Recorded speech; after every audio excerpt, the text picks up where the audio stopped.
Join us on Now We Consume. Take in the knowledge, take in the laughs, indulge in the topics with us. The Now We Consume podcast will take you through the parts of your day you normally dread. Why suffer through the existential crisis of life alone when you can do it with us?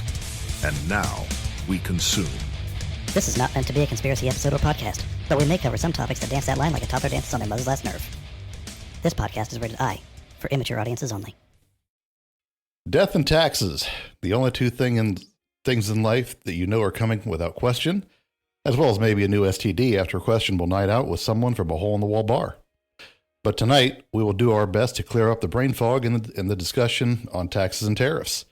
And while we can't prescribe a cream for those weird bumps, we will hopefully force some knowledge into your brainus. Welcome to the Now We Consume podcast. I'm your host, Pip, who apparently cannot speak at all tonight. Here, as always, with my co-host, Gibbs. Hello. I don't like the fact that I learned a new word called brainus. I don't like that. Brainus. Absolutely, buddy. Oh, no, I'm going to use that at work now. That's a problem. Yeah, and tonight we are going to be discussing the very fun and hot button topic of taxes and tariffs. Don't turn it off just yet. I know you're thinking, oh my God, how can this be fun and entertaining? Well, we found a way. Yes. We included us. So, while we all understand that taxes are a gross necessity of life, we found some information that we thought might spark some joy in your life and maybe not. Possibly anger. We know it did for us. Tariffs, on the other hand, are a much newer topic for a lot of people, and it's been a fun, let's say, inflammatory topic as of late. So we thought we should get it out there for discussion, let it flap around in the breeze like some dog lips in a car, or some other lips if you are having a little bit of fun one day, and just get it out there to waggle around and I hate this entire example. This is grotesque. Well, it's like when Nixon did his little. That's because you're a Futurama fan. I absolutely am. I'm expecting Carly to come in here and start borking at me.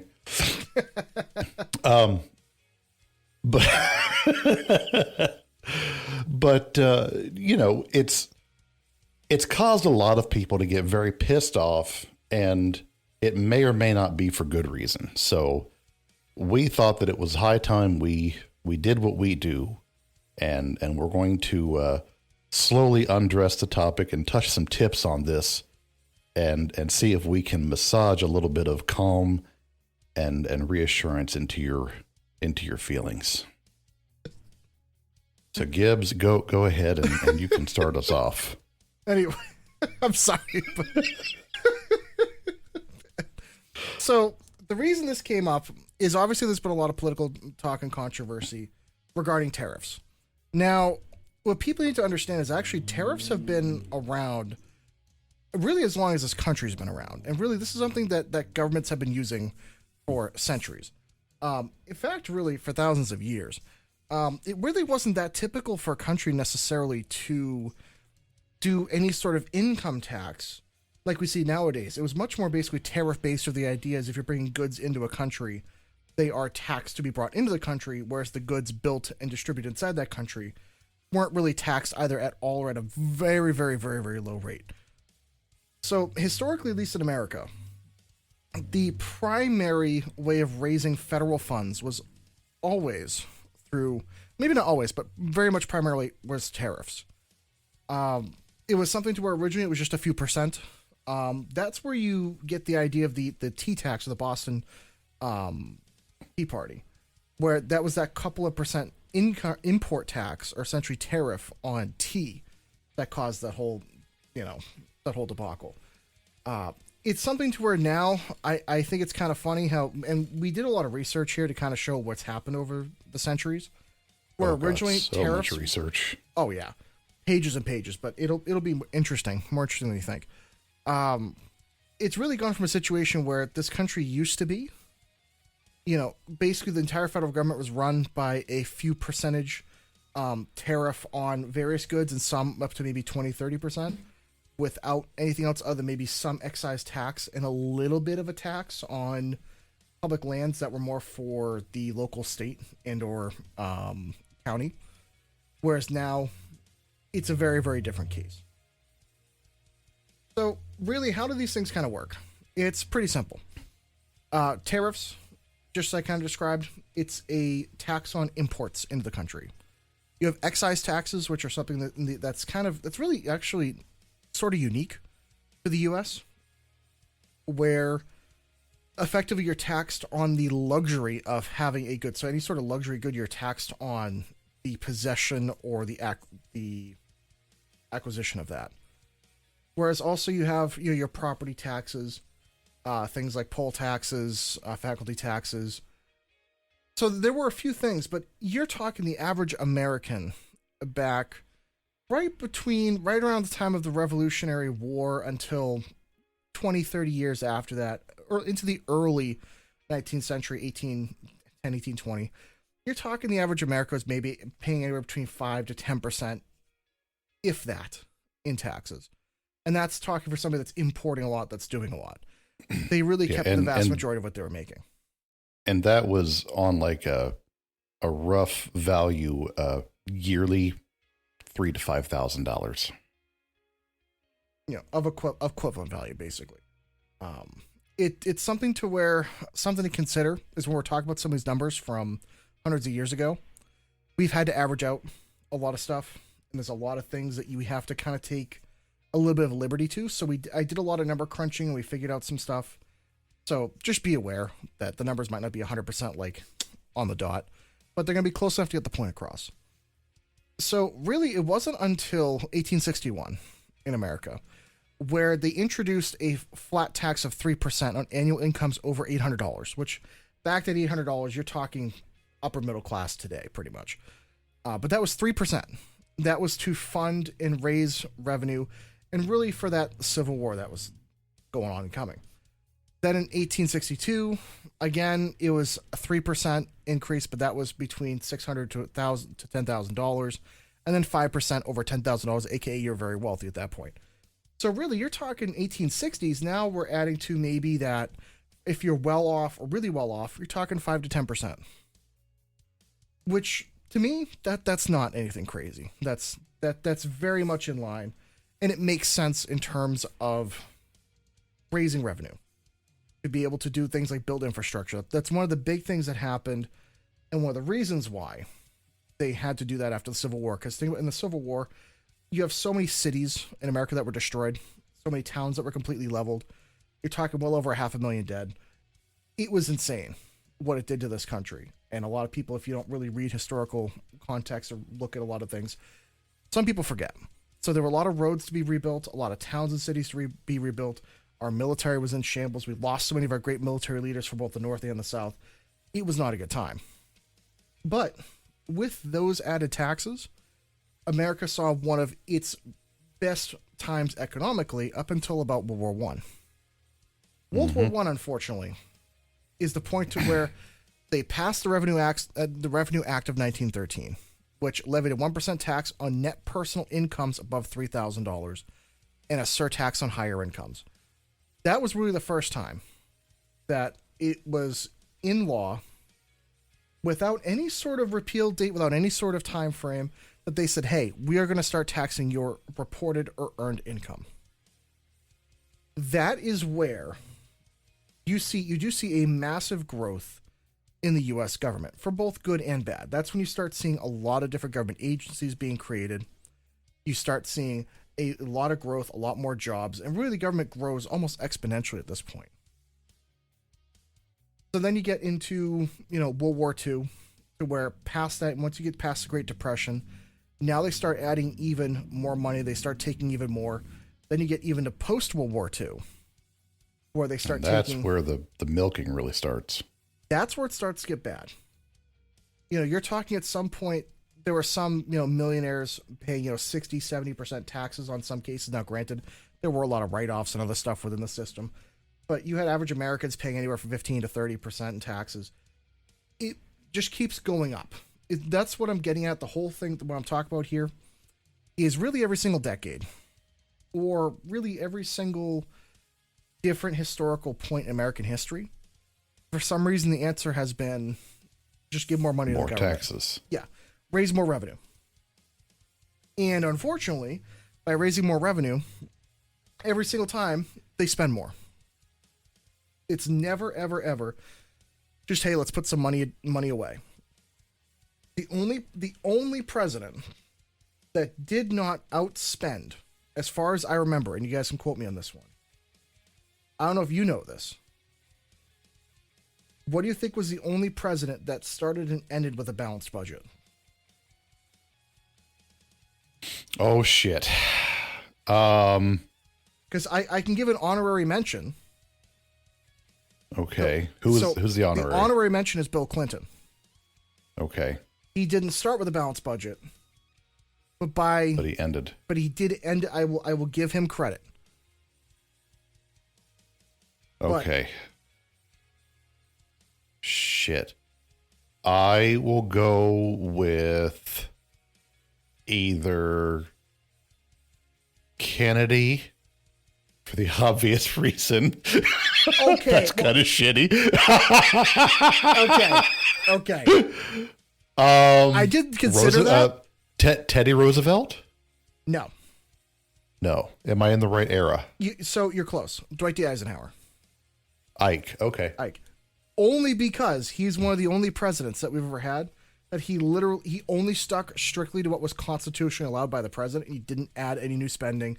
He didn't push for anything other than just military spending and infrastructure. That was it.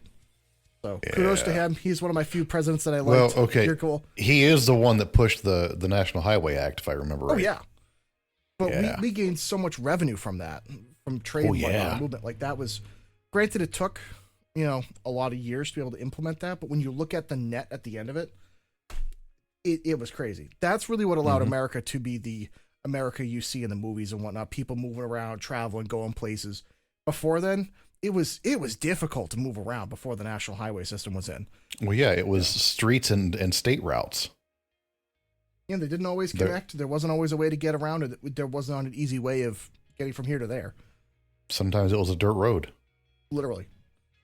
And those cars in the 50s were not comfortable in those. No. But so what the point I'm getting at is it's been a continuing cycle of increasing on taxes. But the weird thing is, with our tariffs, what we started using is leveraging tariffs and saying, hey, we're going to give these other countries economic incentives to trade with us. So we actually stopped many tariffs, or even in the case of we would be giving goods to a country where they would have tariffs on our goods, but we wouldn't have it on theirs. There were not reciprocal tariffs. We would actually be entering trade deficits. This is one of the problems with NAFTA that we had, the North American Federal Trade Administration, and as well as our more recent dealings with China. Free trade agreement, sorry. I don't know why. Anyways, between that, as well as our trade agreements with China, really ever since the 80s and 90s, we had been at a net loss for most of our trading because we haven't utilized tariffs. The vast, vast majority of all of our government revenue has been taxes on people and businesses. The problem is, when you keep doing that, you keep spending more and more and more, you end up, 30-something trillion in debt? We're getting near 40 at this point? Something like that. So it's insane. To give an idea how much, which is kind of crazy, in 2024, the top 1% paid an average of about 35% of their income in taxes. The middle 20% paid about 26.5%, and the poorest 20% pay about 17%. Now, that's in rough figures, but what's crazy to think about this, the middle 20% of people pay almost $18,000 in taxes. Now, compare that to how America was pre-World War II, pre-World War I, pre-Civil War. Those numbers are unheard of. Especially, you're not even considering the average of the states into it. It's granted it says federal, state, and local, but there are some states, obviously, that are wildly different. some states have a state income tax, some don't. Some have, different taxes on their properties, for example. If you're a state like New Hampshire, where they don't have necessarily sales tax, but they have higher property taxes and different things like that. It really depends. So, why is all of this important? Because in 2024, the U.S. government collected $4.9 trillion, which is a lot of money. However, we spent $6.8 trillion. So we have a damn just a little more. Just a lot more. We spent more than the GDP of like major countries like Germany. Like our deficit is more than like an entire European country. It is ridiculous. Yeah. It is gross how far in the red we are. I'm going to put this link in our stream chat right now, Yes. But I encourage anybody listening to go to usdebtclock.org and take a look. The current number is 36 trillion, 725 billion, 556 million, 600,000, 700,000, 800,000. It's growing that fast. And it's something to where it's growing to a point to where we can barely even pay the interest on that. The interest alone is $1 trillion a year. To give you an idea how much money that is, the interest on our debt is more than our entire military budget. And that's saying something. And we're America, motherfuckers. Like we like to spend on our military. Yeah. We really like to spend on our military. If our choice is to do anything else or spend it to blow shit up, we blow shit up every time. We are the experts at that. Let me tell you. Yeah. But we do not help our poor. We do not help our veterans. We do not help people with health care. We don't help people our educational system, no. But we can blow you up from 10 miles away and not give a fuck. We are good at that. But the sad part is, even that can't outrun our debt. Yeah. So, did you touch on the tax breakdown? Because I was pulling up the debt clock and grossing myself out at that number while you were talking, so I apologize for that. No, it's okay. So, if you look at the debt per citizen, now granted, I took these screenshots the other day, so you might see some newer numbers, but you're talking the U.S. national debt, if it was divvied up per citizen, it's $107,000 per citizen. Or, what's even scarier, per taxpayer, $323,000 per taxpayer. That is a very important number. What that means is for every person that's paying into the system, if the debt on the U.S. was collected right now, you would owe $323,000 on the debt that is previous. That is a system that is not sustainable at all, especially when the average revenue gained per person outside of the government spending on people and actually gaining revenue is $15,000. So you're not even in the realm of being sustainable. You aren't even in the ballpark. You aren't even in the same city. You might not even be on the same coastline. You're not even close. Not even a little bit. So this is the reason why the whole Trump tariff thing has been a topic of discussion lately. It's very clear that as a government, we grossly overspend. But inversely, we also do not collect our revenue Enough. No. And I just want to look up this live for a second to get people aware. We are spending our largest budget items. We're spending $1.6 trillion alone in Medicare and Medicaid, $1.5 trillion in Social Security, just under $1 trillion on defense, over $1 trillion on interest. And that's not including many other items there that are huge. Many government agencies that are completely overblown. And with Doge, thankfully, being able to sort out and kind of show how much debt we have, and not debt, but how much I guess gross fraud and negligence. waste. Yeah, fraud. Thank you. That's what I'm looking for. With Doge being able to sort that out and show it, we're really starting to see how much can be saved. Like they've already roughly been looking at. They've made proposals to save $300 billion, which is awesome. It's not enough to really swing the pendulum, but it is a lot. It's something to really consider going forward. Now, this is where things get really interesting. Because I figured part of this discussion was, well, could we solve it? Could us two idiots here? We've solved the energy crisis. We've solved the financial retirement crisis. So we figured, can we solve the tax problem? And we have an interesting discussion here, because technically, yes. But it's not great. There's a bit of a problem. It's always going to be a spending problem, unfortunately. But we did look at it is possible with some changes in our tariff policy and some changes in our tax system that this is doable. This is very much doable. Now, there is another little point I wanted to make here.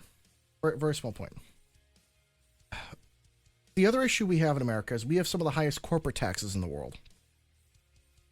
And as well as some of the highest corporate regulation. It is very difficult nowadays to start a business. It's very difficult to start something from scratch.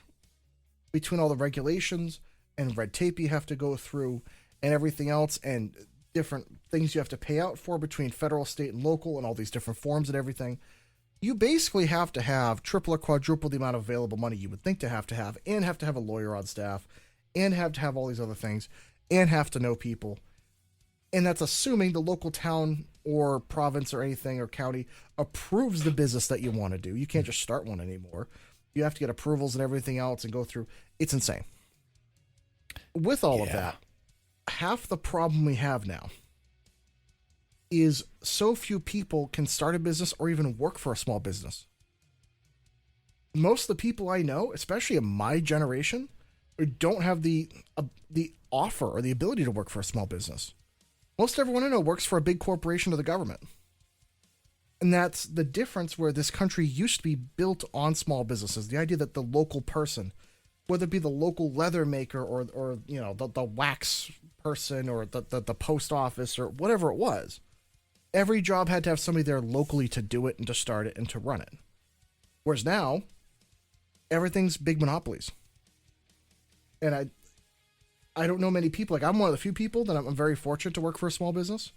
And I'm not saying there's anything wrong working with larger businesses, but you would think for a country that was built on small local companies that we would incentivize to do that. And we don't, because our tax system penalizes you. There's no tax advantage, essentially. In fact, it's the opposite, because you can write off your losses in other ways when you're large enough to have legal teams to be able to figure out how to write off these losses. Whereas if you're just a guy running a landscaping company, you don't get shit. The government doesn't give a fuck. They're like, yeah, you owe taxes, you pay now. You bend over now, no lube. Like, it just, you have to pay. Whereas with these big multinational corporations, they could do what they want and they can pay later. In fact, they'll use the landscaping mulch as lube. At least your shit later smells nice. You know? You're like, oh, wow, fruity. Maybe not fruity. That's the wrong word. Woody? We'll say, what kind of compost are you using? I don't know. I'm short-circuiting today. I don't know. It's been a day. I had to wear my, when I broke my foot, I had to wear the, like the boot, the compression boot. So I've just been in pain all day at work. It's been great. Gotcha. The drugs are totally not kicking in. Oh, that's epic. Yeah. It's great. But have you tried putting it up your butt? My foot? Are you aware of how inflexible I am, motherfucker? Are you kidding me? I mean the drugs. Have you tried putting the drugs up your butt? That's usually an exhaust port, not an intake. That's not what I. Well, it does work both ways. Went in the Navy, I guess. Huh? Ask our friends in the alphabet community. I'm not touching that comment with a 10-foot pole. Nope. No. But when we were looking at it, in ways for America to solve this problem. I think it's actually pretty simple. Number one, there's a lot of other countries that have tariffs, just overall tariffs on most products that are not insignificant. You're talking, there's a lot of countries that have 40, 50%, even in some cases 100% tariffs on any goods from a certain area to bring in. So in America, we get roughly 3.2 to 3.3 trillion of goods come across the border every year, which means we put a 10% tariff, that's 330 billion. Or, to put it more simply, 30% gets you a trillion. That trillion alone can pay off the interest on our loans, or a loan can pay for the military. You could say, yep, we put a 30% tariff on all of our goods. Congratulations, we paid for the military. Good job. That's good. But those tariffs are irrelevant if we don't lower corporate and business taxes. So more people can start businesses. And really, I think actually the tax system should be advantaged for people and be more leveraged towards small businesses. I'll get to that in a minute. Absolutely. Now, sure, there might be a decrease in imports, and there are going to be some products that might have to get exemptions just for the economy to kind of situate with it. But I'm not lag. Yeah, but what I'm thinking is it would have to be an increase over a few years. You know, you do 2% one year, 2% another year. You do over the case, of course, like 5 years, 2% a year up until that point. That way, companies have a chance to move things over, to switch things around, to really bring goods and services back to America. Because that's one of the biggest things is we've lost almost every single one of our production plants, any sort of industrial infrastructure we no longer have here. So, yeah. And goods aren't really even built here anymore. Things say made in America all the time. 90% of it's bullshit. 90% of it is assembled in America, or really what it is for a lot of things, it's quality control in America. So they can say, oh, it was made in America because it was going from that place to be sold, which I think that's the wrong way. You got to change how that stuff's labeled. Yep. I don't think that's right. No. The other way we thought about helping this out was to do a flat tax. Because one of the biggest problems we see are large corporations that were able to write off so much in taxes that they effectively have a near 0% tax rate. Which I don't think that's... When you've got companies as big as Amazon, Apple, Tesla, Walmart making, multiple billions of dollars in profit and then essentially getting away with a $0 tax bill, no.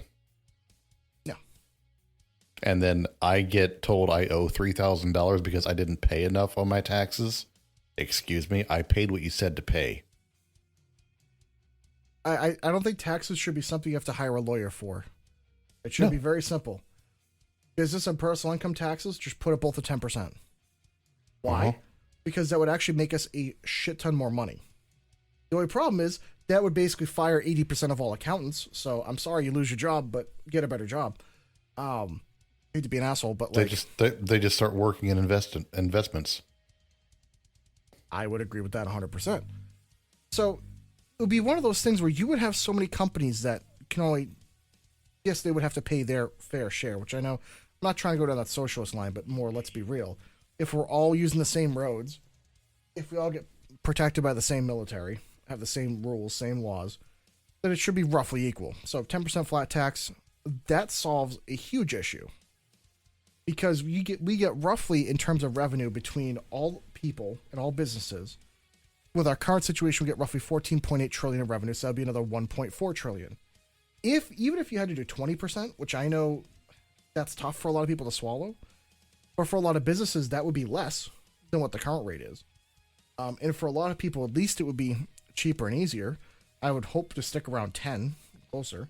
But even if you had to do 20, let's just say theoretically for a year, between that and the tariffs, you basically have the majority of our budget covered. That's 4.5 to 5 trillion. And that doesn't even include other ways of raising revenue. So it's one of those things where if you cut the budget a little bit and add on these things, you could theoretically say to the average person, hey, are you willing to pay anywhere from 10 to 30% more for imported goods? But then in 3 to 5 years, a lot of those companies will move jobs over here, will create more jobs, which then increases that revenue, which then increased revenue means we can afford to do more stuff and incentivize more things to come here. And eventually it's the revolving door, because the reality of it is businesses always generate more tax revenue than people, no matter what. You always want to incentivize businesses. So to me, it just seems like such a simple solution that people like to overcomplicate because they'd be losing money. I hate to say it, but to them, they'd be losing it. Yeah, and that was one of the reasons that so many businesses started going overseas. Yes, they generate a lot of tax revenue, but people are the biggest expense of a company. So, especially American people, because we like our big fat paychecks and we have our fancy expensive lifestyles. So, if we can pay Taji Habib $20 a day to manufacture this widget over in some third world country, where we're paying, Jenny from the block $20 an hour. Yeah. Well, yeah, they're going to make that trade every day of the week. So that takes us back to the incentivizing.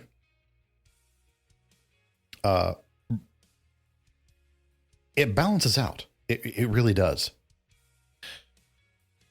I lost my train of thought. Well, I'm sorry. Well, that's okay, because we haven't even got to the last point, which is No. this is the one that you brought up, which this is what basically balances the budget right here. This is the one thing we're not doing that many other countries in the Western world do, and I don't know why we don't do this. It's a consumption tax.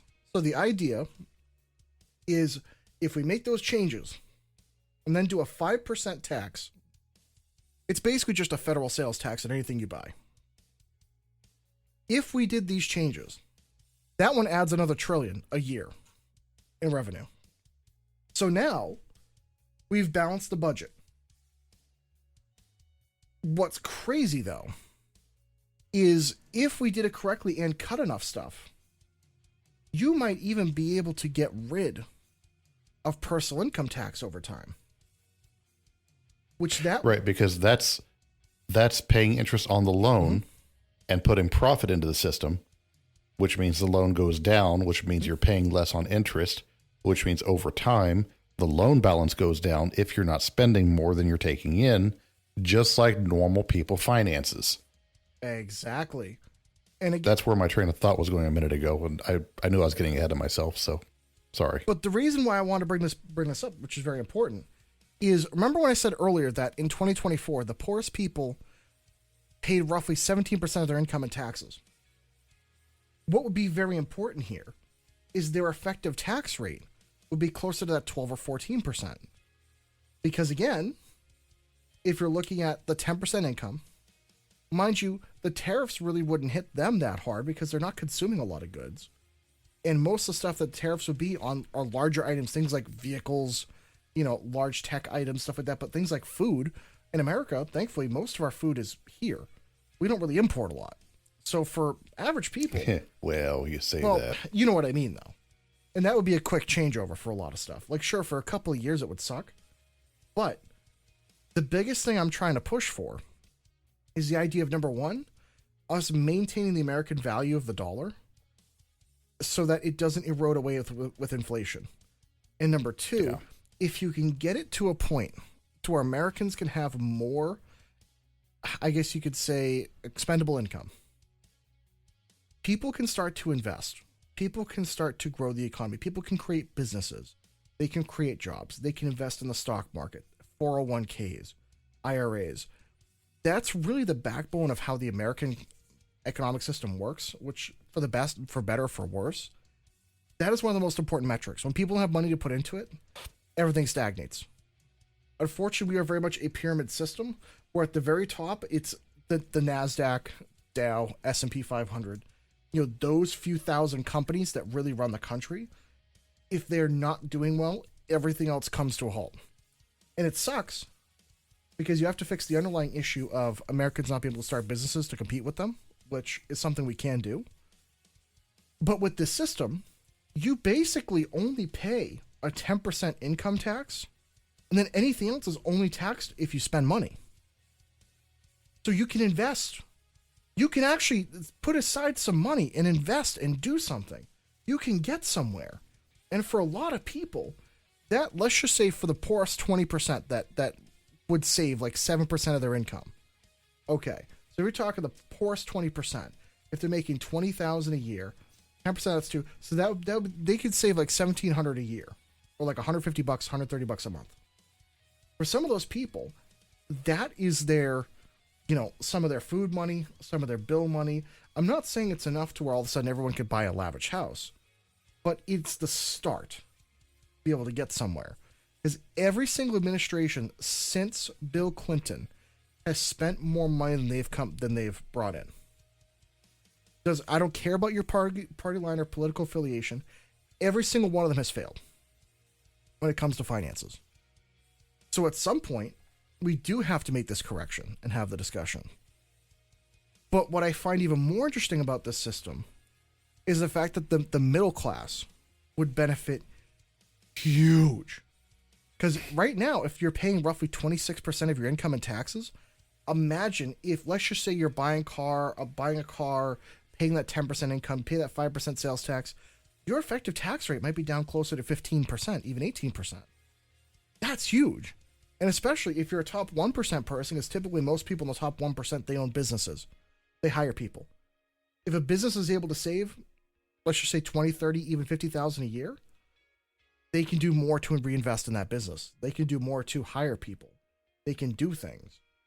And unfortunately, I know people have the debate about trickle-down economics, which I know.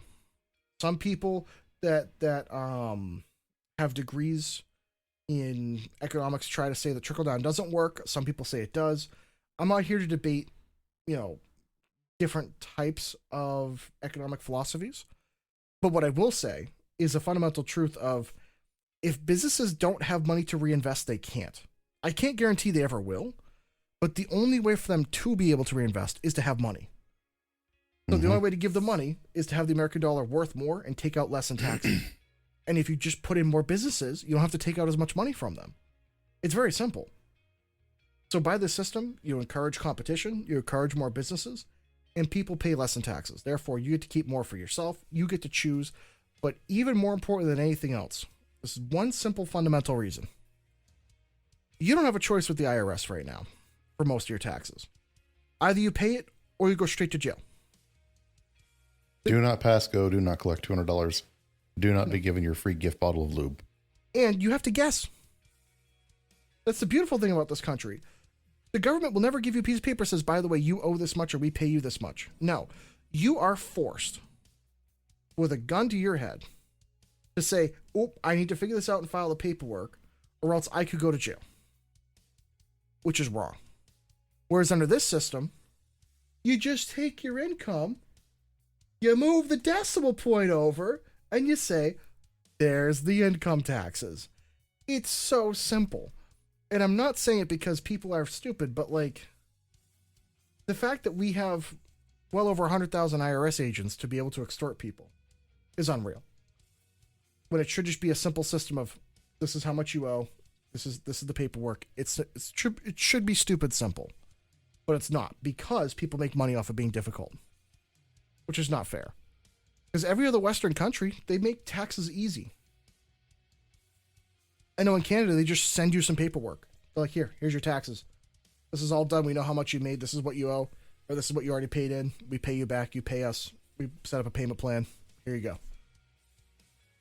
So that's kind of where I went with it, where basically we can do it between tariffs, a consumption tax, and a much smaller income tax. That's a flat rate. You'd be all set. And mind you, all these numbers are based on the current data we have. How many companies do you think that aren't being reported on this that don't pay taxes would then have to pay because of a 10% flat tax? Who knows? It could raise a lot more revenue than you think. So that's basically my argument. So I guess the question becomes, where do we end up going with the tariffs? Because, not to get too political, but I know Trump's playing a very interesting game of... Well, here's the thing. It's working because a lot of countries are saying, hey, let's make a deal. Yeah. And I know people don't like him, but his book, The Art of the Deal, it's going on my reading list, as much as I hate to say that.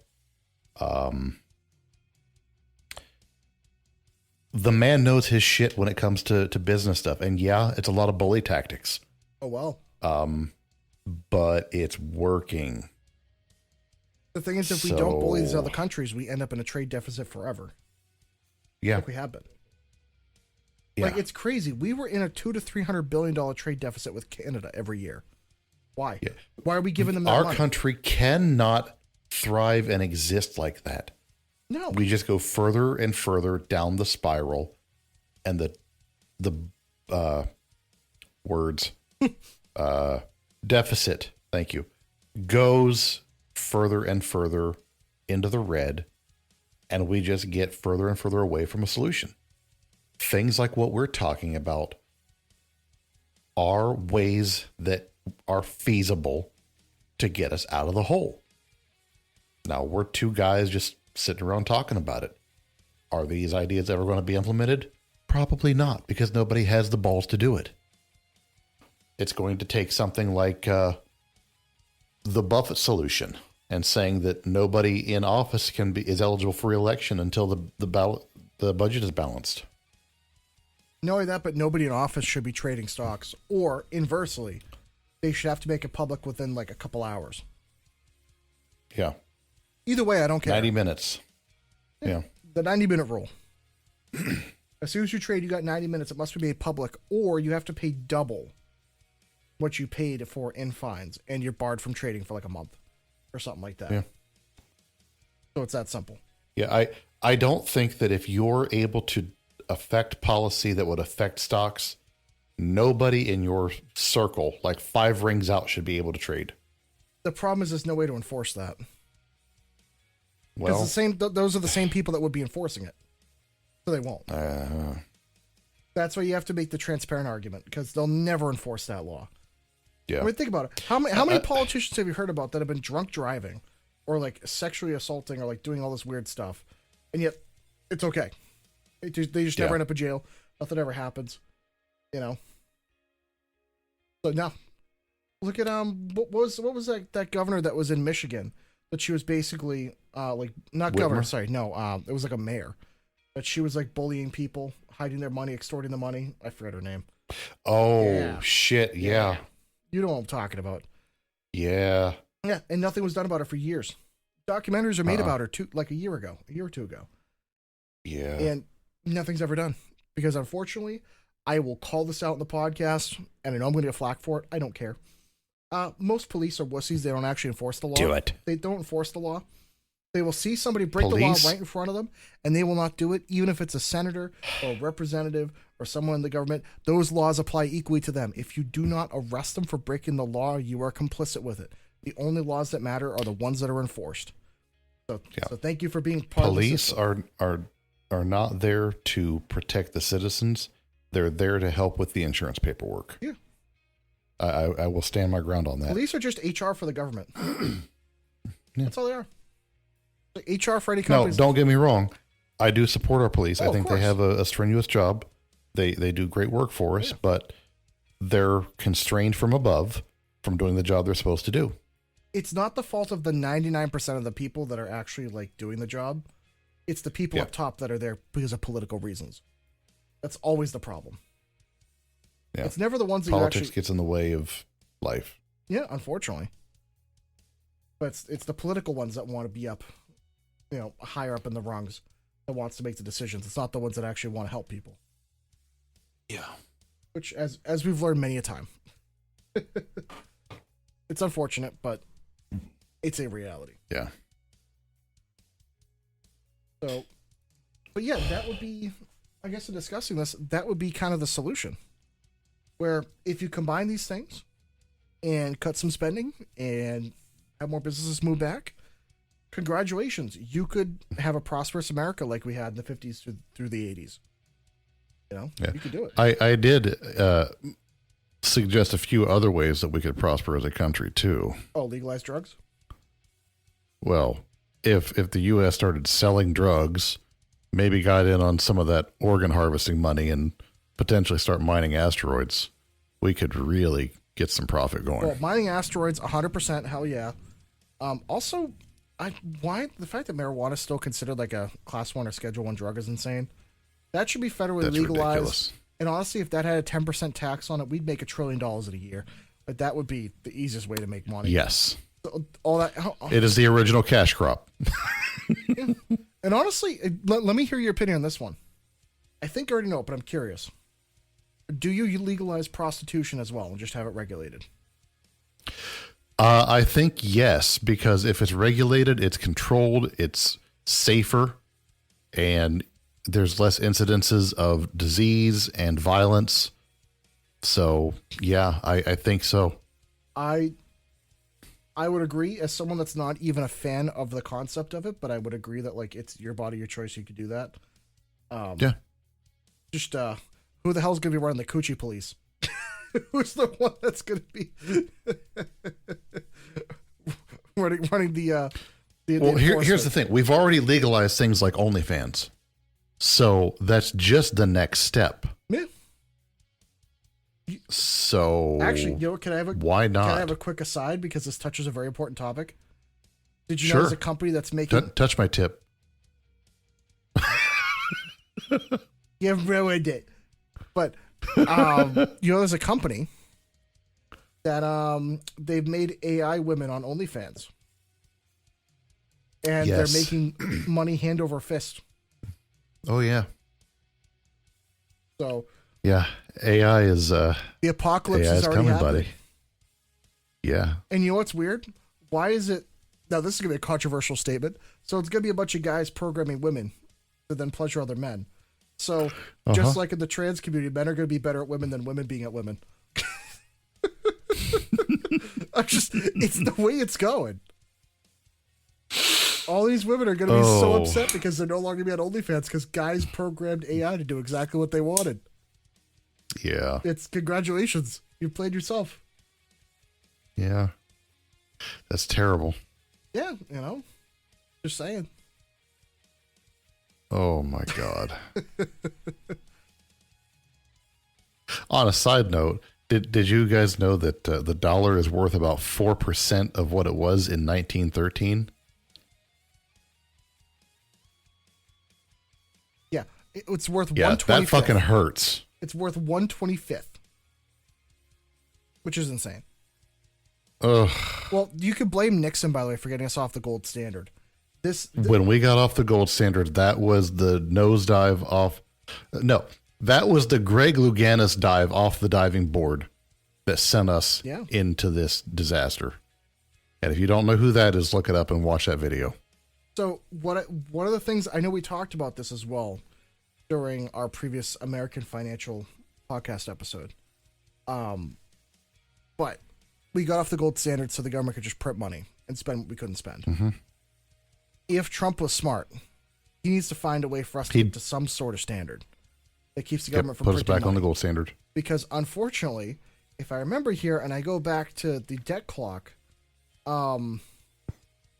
million, billion, trillion, wait a minute, 1,000, million, billion, yeah. So we have currently the M2 money supply in the U.S. in physical dollars is 21 trillion. Which is insane because back in the 70s we had like $1 trillion.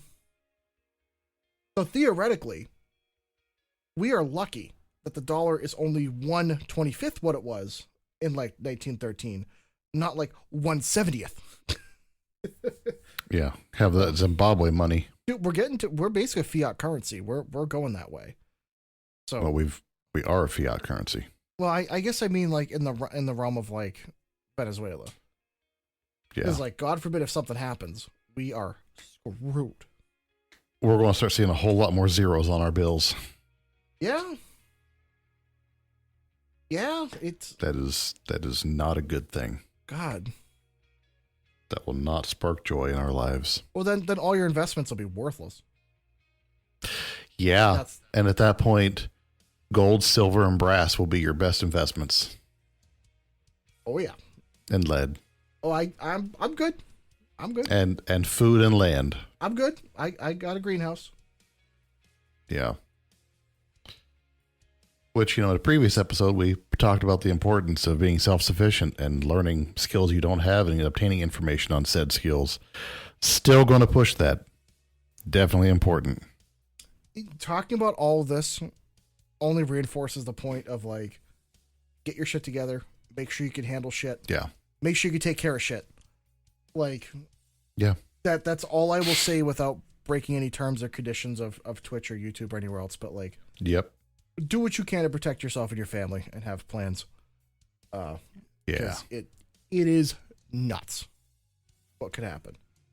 If you want to look at what can happen, just research basically the monetary history of Venezuela and look at what happened during the height of the crisis.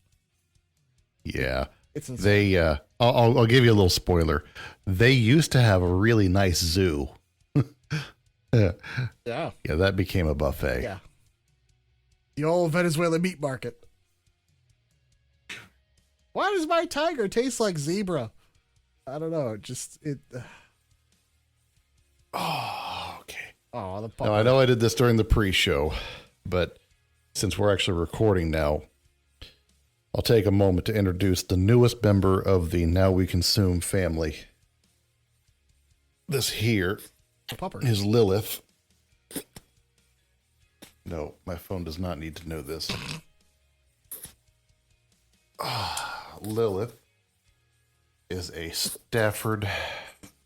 Staffordshire. I can never pronounce it right. Staffy. Yes. You gonna say hi? Yeah, you sniffing that? She is 8 weeks old. Very much a thrilling and joyful bundle of energy. But Love it. yeah, this is Lilith. Oh. How old is she? 8 weeks. Wow. Gonna be a big dog. She's gonna be a big dog. These paws are ginormous. Yeah, I was gonna say for 8 weeks, the more I look at it, like, yeesh. Yeah, not a pit bull breed. A lot of people confuse these with pity breeds. Well, no, because she has like a longer face. Yeah, but they get a bad rap. Well, it's because a lot of people don't know how to train their dogs, though. Yeah. Very rarely is it ever a bad dog. It's usually a bad owner. It's always a bad owner, a bad upbringing. The only reason I will never say only is because I have met a couple of dogs that like Just snapped. just mentally were just not there. Yeah. But 99% of the time, you're right. It is a bad owner. Okay. On a side note, I just found out the amount here, by the way. Our current U.S. trade deficit is 1.3 trillion. That's gross. All I'm saying, reciprocal tariffs and do what we're talking about. It's it. Buddy, done. We're done. we got to start watching our backs. Okay, we have solved the energy crisis. Yes. We have solved the retirement and financial Yes. issues, and now we just fixed the tax issue. Yeah. We are 3 for 3. We got to start watching our backs. Either that or Trump put me on retainer. Right? Like, I am more than happy to be an advisor. Just tell me. Just call me up. Because you clearly have my number. Well, you're the government. You can get it anyway. What am I kidding? Can't hide shit. No. And I work for them, sort of. In association. Yes, in association We with. touch tips with the government, I touch all their tips. Ew. Lovingly, slowly, and with some saxophone music playing in the background. Every day. If I could divulge personal comments on the... why don't I just picture you in your office? Just with the saxophone. As you, oh, yeah. Just... Mm-hmm. Yep. That's not solder. That is solder. That's not flux. Oh, man. What's all this white crusty stuff around the solder? That is flux. It's my own special blend. Only one man can jam the government from the inside. I'll start calling you Lone Star. That is a Spaceballs reference if you don't get that one. Oh, yes, it is. When are they going to make a sequel to that? That was such a good movie. I don't know. I'm afraid of sequels these days. They all suck. I do want to do an episode I mean, on like the collapse of the movie industry. Oh, there we go. Let's write that down on the old because analog episode tracker. Particularly science fiction. Because I know you and I are both sci-fi guys. I watch everything except chick flicks. I fucking hate that. Or anything that's on Hallmark. Hold on. Yeah. Rom-com upload. You loved it. It qualifies as a rom-com. That's not like a chick flick. Like I'm talking like the Hallmark. Like, oh yeah, no. Oh yeah, yeah. Okay. I'll be real. I am one of those people that I cannot be in the same room as a Hallmark movie because it angers me. Because what's the fucking point of watching a movie when you already know the end every single time? Yeah, there are people out there that don't. It's brain rot for like older us people. Thing. That's all it is. That's a TISM thing. Dude, all Hallmark is brain rot for older people. Hallmark is to older people as what TikTok is to me. Like I don't have to tell you. Yeah. And it just it angers me. I could not imagine. I feel like it's all honestly we are probably 3 years away from everything from Hallmark ever makes being totally AI generated. We're 3 to 5 years away from being 90% of all content being AI generated, if not all life. But the singularity is still right around the corner, man. You know what's an interesting? We talked about this. An interesting thought that episode did not get shit for listens. I know that pissed me off. Let me a small aside, but I'm going to bring this back into the original topic here. So Americans, just Americans, but like humans in general, we all are socialized because of shared experiences. Because we all have something to talk about. There's something shared between us all. Right. What happens when everybody gets to watch their own AI personalized movies, infotainment, news, games, where you're always the main character and it always does something different every time for every person? You can't, there's no shared experience. I can tell you what happens. 2 things. 1, Wall-E. 2, Roy from Rick and Morty. Yes. You were going to go do an AI thing where you live an entire life and you're going to get a high score or a terrible score. And then you're going to walk away being very confused. And that's it. That's your merry-go-round. And that will be it. Honestly, we are quickly becoming a Hotel California country. Uh-huh. Check out whenever you want, but you can never leave.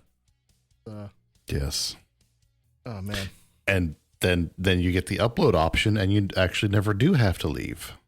But then you're not you. Or are you? You guys have to watch that episode for all that, because we discussed it for like 2 hours. the Digital Afterlife episode. That was a good one. I enjoyed that. We had a lot. That was a great one. But I guess now, really to kind of sum up today, I mean, I thought this episode was going to go way longer. No, I kind of figured this is going to be pretty quick. Okay. This is something I really just wanted to discuss, and I want to hear from the audience, and I want to hear from people. Do you think we're onto something here? Because the numbers that I have looked at and looked up, basically from my conclusion here, is if we do a 10% income tax, an import tariff of 30%, and a 5% consumption tax, everything's paid for. We're there. Yeah, we have to do some cuts. But wait a minute. But I mean, the Doge office is already on that. The Doge, and we're still already behind 1.3 trillion in trade deficit. We fixed that as well. All of a sudden now, we're in the black. We're in the black. We're good. And you know what the crazy thing is?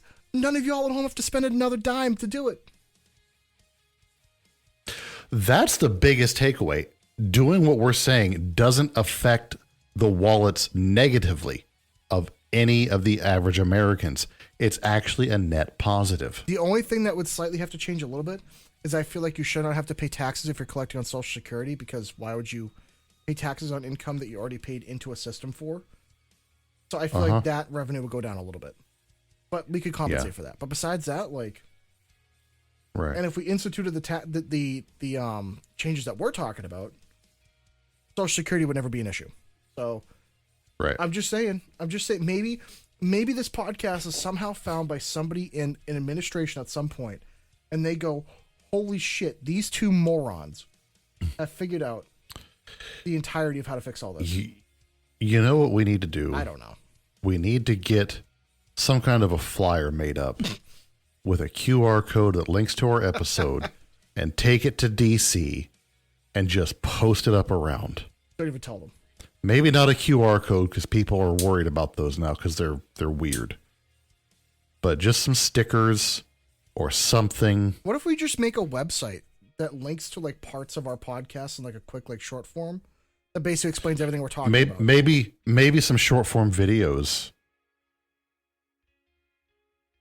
Some reels or something. I'm sorry I work 60 hours a week. I apologize. Where are my reels, Gibbs? I don't know, Mansley. I have to get on that. Like that's not even me joking. Like I've been slacking. But no, I think it's also I have to learn how to do it on my phone. I think that's half my problem too.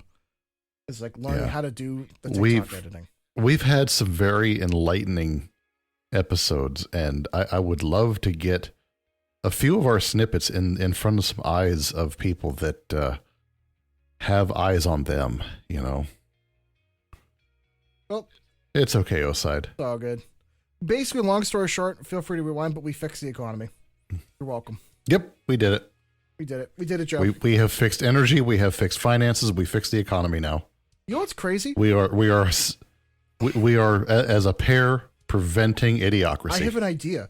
Do you want to do an episode on What? what we would do if either one of us was the president? And we could put all these ideas and see what the country would look like with our rules. Just saying. We could do that. Just saying. Hey. That one episode I was talking about. Yes. Oh, yeah. No. We're I think on the same wavelength. Okay, we got this. We know what we're doing. So cool. Yeah, we've got an episode in the mix that we're going to have some fun with that hopefully you guys like. It's going to be a fun episode, not necessarily a super informative episode, but hopefully it'll make you guys think. It's probably 5 or so episodes out because it's going to take some planning to get it right. But that's how much work we're going to put into that one. So really hope you guys like that one. Oh yeah. I think what we've noticed is we're doing a little bit less of winging it and a little bit more like research, discussion, planning. As it just helps, helps us kind of keep on track. Yeah. Also going to try to do a group on the Facebooks and see if we can get some outreach there. Need to come up with a name for it. We were joking around with Consumption Junction or something like that. Didn't really tickle the pickle or massage the weenus, I think is what you said. So we're open to taking some names. If you want to hop on the Discord if you're not there already. Oh yeah, definitely join the Discord. But yeah, between the Discord and that group on Facebook, I would like those to be two of the primary means of interacting with us. I do want to try. I'll say this on the podcast as well. Now that I'll have some money this week because I got done spending $2,000 working on my truck. I would like to subscribe to one of those AI programs that edits and takes snippets and does clips and everything, just to see how well it works. Yeah. Because I see a lot of other podcasts using those, and I just want to be like, yeah, we talk about AI so much on this podcast. Like, let's start investing. Let's start seeing how well it works. Let's do it. Oh, also, can we ask? I did want to ask too. We had some suggestions from people asking about if we should have like background music and stuff, and some other things. Yeah, we're probably going to throw some of that into the audio for this on the uploads. So we'll probably do two different uploads. If you guys hear, you want to do one with and one without, or well, we'll do the video without, And then the audio, if you're listening to this on Spotify or one of the other audio only, you may have been listening to a background music. So if you liked that, let us know. We'll try it on a couple of episodes and see what kind of feedback we get. Yeah, and definitely let me know, because I don't know if we're using my music or if we're using other music. We got to figure out. I think we're going to start and just use your stuff. Okay, cool. So the music you hear will be composed, produced, directed by, written by Gibbs. Hi. So he is a musical beast. He plays most of the instruments with his penis, so just be aware of that. There would be so much blood if I played guitar with that thing. Like that. That's where do you think they come up with the definition of shredding?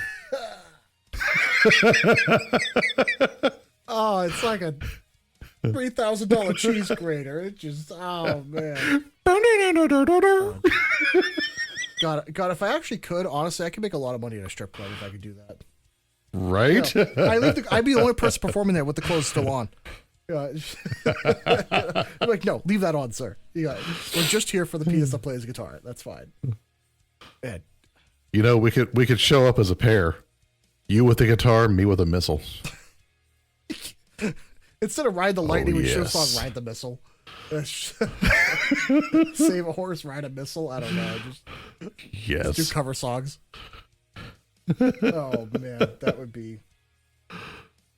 Maybe that should be my album for the podcast. It's just I have an idea. I'm gonna AI bot that later. I'm gonna AI that. Yes. Save a horse, ride a missile. There you go.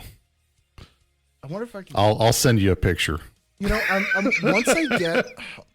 So basically, long story short, is once I get an electronic drum kit for up here, because I hate programming drums. It takes forever. Like I can do it, but it sucks. Oh yeah. I do want to start doing parody songs, because I've been really wanting to do that for a long Oh, time. absolutely. Hell, I've made a couple. I know. Well, that's something I would be asking our group about, because there's a few that I still have to do. Granted, I'm going to be 5 years too late.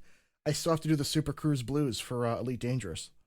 I haven't forgotten that. That's like number one on the list. Nice. So, we'll do that. Sorry about all the sides today, guys. Yeah. We're all over. I'm all over the place. Our brain cells are out at the bonfire tonight, so it's cool.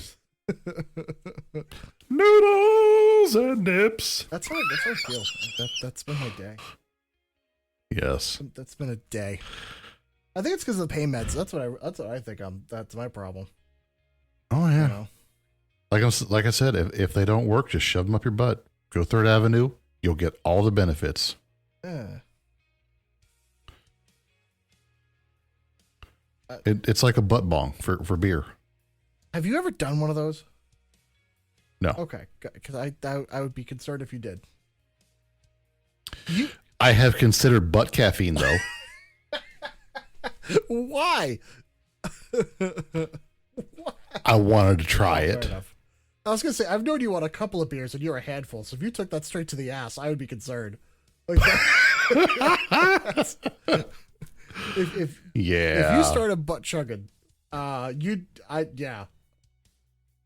have to lock you in a cage. Like half a syringe of whiskey straight up 3rd Avenue, I would be a completely different person. Oh God. The problem is I'd Tax this dick. the things I would say I cannot say in this podcast. Oh no, probably not. But yeah, I guess I mean, it's better than trying to do like zins in your foreskin and up your butt or something like that. I'm out. No, you're fucking with me. No, they don't do that. No, I refuse to believe it. No. So join us on the socials and you'll join in the discussions here. No, I refuse to believe they do that. I'm not accepting your reality. No. There's no way. Gen Alpha, Gen and Gen Z, buddy.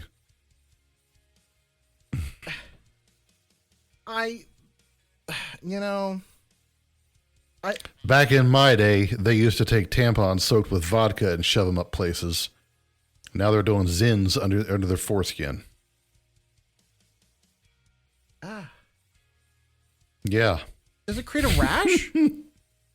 I don't know what it creates because I don't do anything like that. Like, wouldn't that fucking burn or something? Or like... Again, I have no idea. I have so many questions. Well, why not just put... There's a hub. There's a repository hub where you can find out those answers. There. I don't want to be associated with those people. I don't want to be on that kind of list. I'm on enough lists as it is. Fuck. Right? You know, but I don't even know. But yeah, I just want to do a quick shout out to chat if you guys have any questions, comments, concerns about this episode, any notes, any discussion about. Oh, I'm sure there's a lot of concerns about this episode with me. That's a relative term with us. I mean, concerns to the topic at hand, not to. Oh, we're allowing that. Oh Jesus, I'm not even. Oh shit. Right. Gibbs Special Treatment Care, the foreskin delivery service. Hells yes. God no. No. Hey, then you can get some of that special cream made out of foreskins. You know, I still can't believe that's a thing. I know. I can't believe Steve Harvey put it on his hands on national TV. You know, that was hilarious. Every time I think a conspiracy theorist is wrong, like, or a quote unquote conspiracy theorist, it's like, man, you should wait long enough. They're fucking right. Like, I hate to say it. I'm tired of them putting the chemicals in the water and turning the freaking frogs gay. Honestly, that's a pretty good Alex Jones. I'll give you a solid 8 out of 10. And then, he was proven right. Yeah.